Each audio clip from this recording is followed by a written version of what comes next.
Muy buenas. Hoy es domingo 1 de febrero de 2026 y hoy vamos a hacer un análisis a fondo, pero de verdad, nos vamos a sumergir en un único versículo de la Biblia, uno que lleva, siglos generando un debate intensísimo, a veces hasta agrio.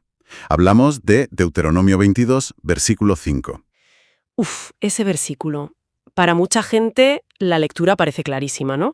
Una prohibición sobre qué ropa pueden o no pueden usar hombres y mujeres. Exacto. Y de ahí sale la gran pregunta, la que ha dividido a comunidades enteras.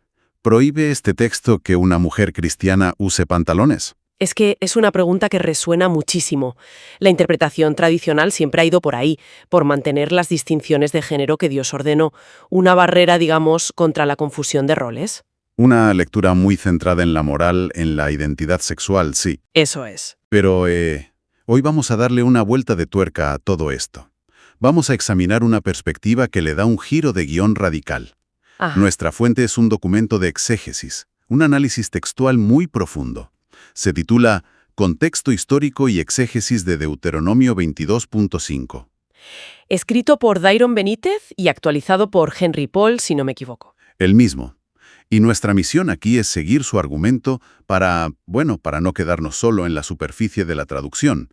Vamos a intentar entender qué significaban de verdad estas palabras en hebreo para la gente de la época. Y ese, para mí, es el punto clave. Porque, los debates más encendidos muchas veces se basan en una sola palabra de una traducción. Una palabra que puede tener matices que, claro, se pierden por el camino. Totalmente. Lo que este documento propone es que, si escarbamos un poco en el lenguaje y en la historia, el verdadero enemigo en este versículo no es la confusión de género. Es algo mucho más concreto y, para el antiguo Israel, mucho más peligroso. Pues vamos a poner las cartas sobre la mesa. Para que todos partamos del mismo punto, recordamos el versículo exacto que cita el documento. Claro. Dice así: no vestirá la mujer traje de hombre, ni el hombre vestirá ropa de mujer, porque abominación es a Yahvé tu Dios cualquiera que esto hace. Y esas tres palabras que has remarcado: traje, ropa y abominación. Según este análisis, ahí está toda la miga. Ahí está la clave de todo, sí. Vale, pues vamos a analizar esto. Empecemos por la primera pieza del puzzle, la primera parte de la prohibición. No vestirá la mujer traje de hombre. A ver, la palabra traje en español es súper amplia. Puede ser un traje de chaqueta, un traje de buzo, un disfraz, 1000 cosas. ¿Qué nos dice el texto original en hebreo? Pues aquí es donde el análisis empieza a desmontar la interpretación de siempre. El documento explica que la palabra hebrea original es kelí. Kelí. Y para entender su significado, los autores usan herramientas como la concordancia Strong, que básicamente cataloga cada palabra de la Biblia hebrea. Y lo que descubren es que kelí casi nunca se refiere a ropa, en el sentido de prendas de vestir del día a día. ¿Ah, no? No. Sus significados más comunes son utensilio, herramienta, bagaje y, de forma muy destacada en contextos militares, equipamiento o armamento. Espera, un momento. ¿Me estás diciendo que no habla de ropa? Sí. Sino de armamento, como armas y armaduras. Exactamente. El documento sostiene que ese es el sentido más probable aquí. La palabra kelí se usa en otros pasajes del Antiguo Testamento para describir justo eso. Por ejemplo, Pues, por ejemplo, cuando David se enfrenta a Goliat, se dice que Saúl le viste con su kelí, o sea, su armadura. O en el libro de los jueces se habla del kelí de guerra. o sea que La prohibición no sería sobre una mujer poniéndose, una túnica masculina. La imagen es otra. Es la de una mujer equipándose con un escudo, una espada, una coraza. Vale, esto cambia por completo el enfoque. Ya no estamos hablando de moda, sino de asumir un rol social y militar muy específico. El rol del guerrero. Exacto. La imagen ya no es una mujer con unos pantalones, es una mujer vestida para la batalla. Y esto me hace pensar, si la primera parte es tan específica, ¿qué pasa con la segunda? Claro. El versículo es un espejo. Prohíbe algo a los hombres también. Sigue la misma lógica. Pues es la pregunta natural, desde luego. Y el análisis aplica exactamente el mismo método. La frase es: ni el hombre vestirá ropa de mujer. Ropa de mujer, sí. Aquí, la palabra hebrea clave es simlá. Y de nuevo, el documento argumenta que simlá no se refiere a ropa femenina en general, en abstracto. Entiendo. Su significado más preciso es manto o vestido exterior.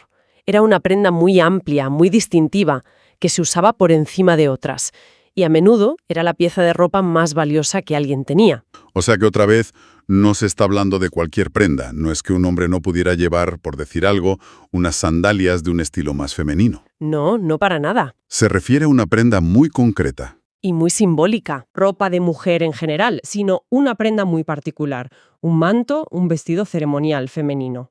Ya. El texto original parece ser mucho más preciso de lo que nuestras traducciones generales nos dejan ver. Claro. En ambos casos se trata de atuendos que definen un rol o una identidad muy visible en esa cultura. Entendido.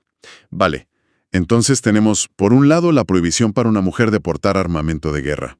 Y por otro, la prohibición para un hombre de llevar un manto o vestido ceremonial femenino. Eso es. Pero la pregunta del millón sigue ahí. ¿Por qué?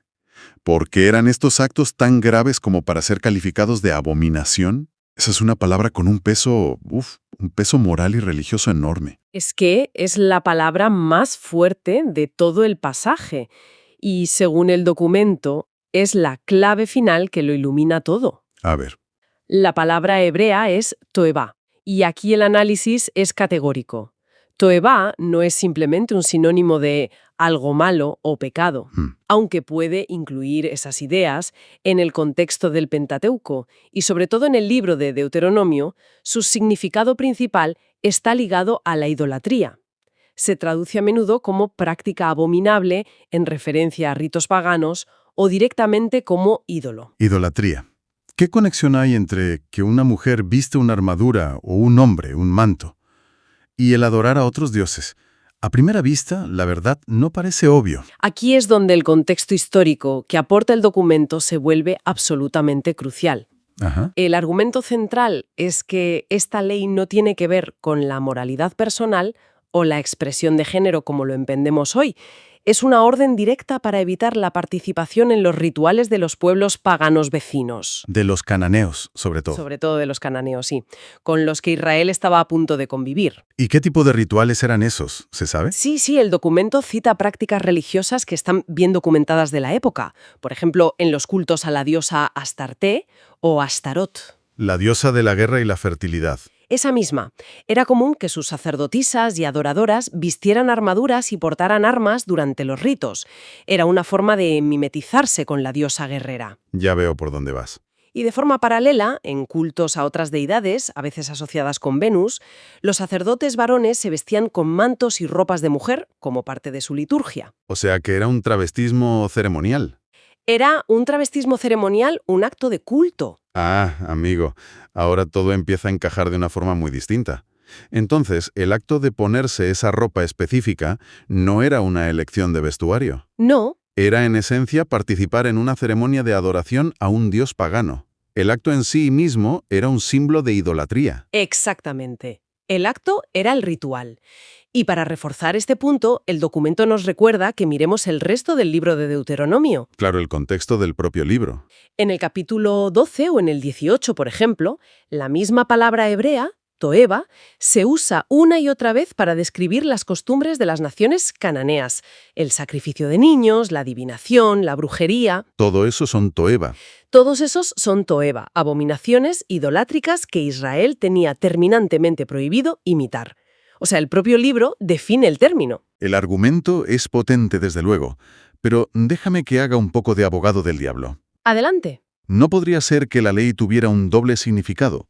Es decir, que el propósito principal fuera, como dice el documento, prohibir la participación en ritos paganos, pero que, a un nivel secundario, también buscara reforzar esa distinción entre hombres y mujeres que se menciona en otras partes de la Biblia, como en el Génesis.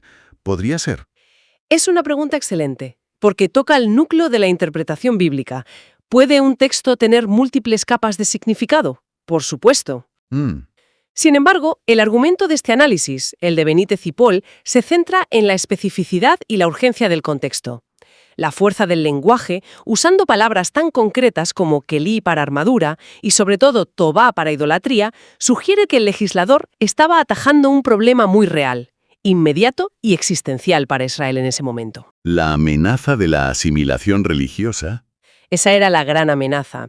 El mensaje global de Deuteronomio es un llamado desesperado a Israel para que sea un pueblo apartado y no se contamine con los cultos de Canaán. Entiendo. Por eso, según esta perspectiva, el foco principal, el de mayor peso, sería la identidad religiosa, no una norma general sobre roles de género fuera de ese contexto de idolatría. Es una cuestión de énfasis, entonces.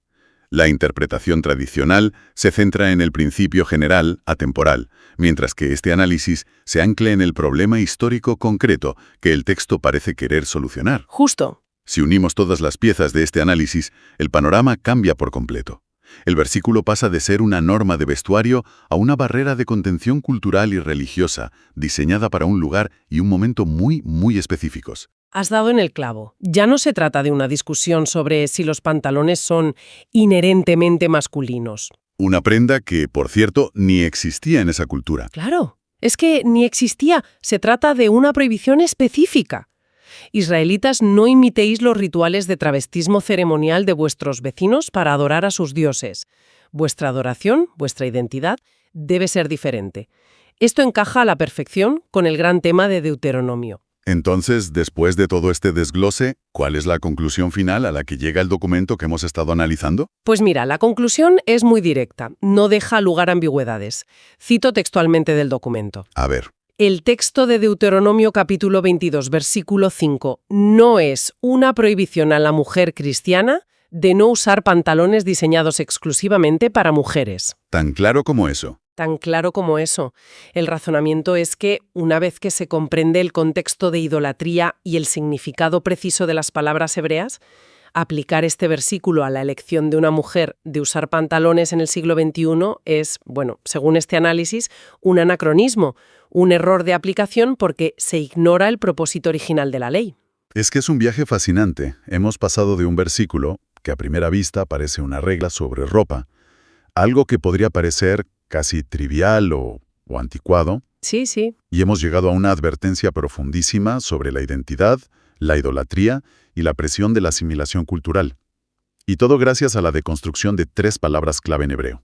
Y lo que es realmente interesante aquí es cómo un análisis como el de Dairon Benítez y Henry Paul nos obliga a ser lectores más responsables. Desde luego. Demuestra que para entender de verdad un texto antiguo, sobre todo uno con tanto peso para millones de personas, es vital sumergirse en su idioma, su cultura, su historia.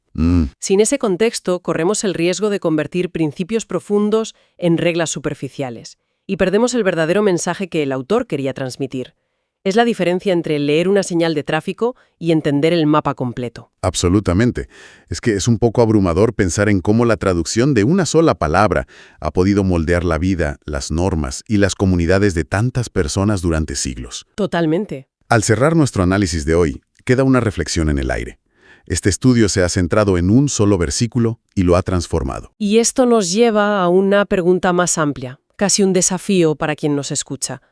Si un análisis riguroso del contexto y el lenguaje puede cambiar tan radicalmente la comprensión de un texto tan conocido, ¿cuántas otras convicciones fuertemente arraigadas, basadas en lecturas literales de pasajes antiguos, podrían transformarse también? Exacto.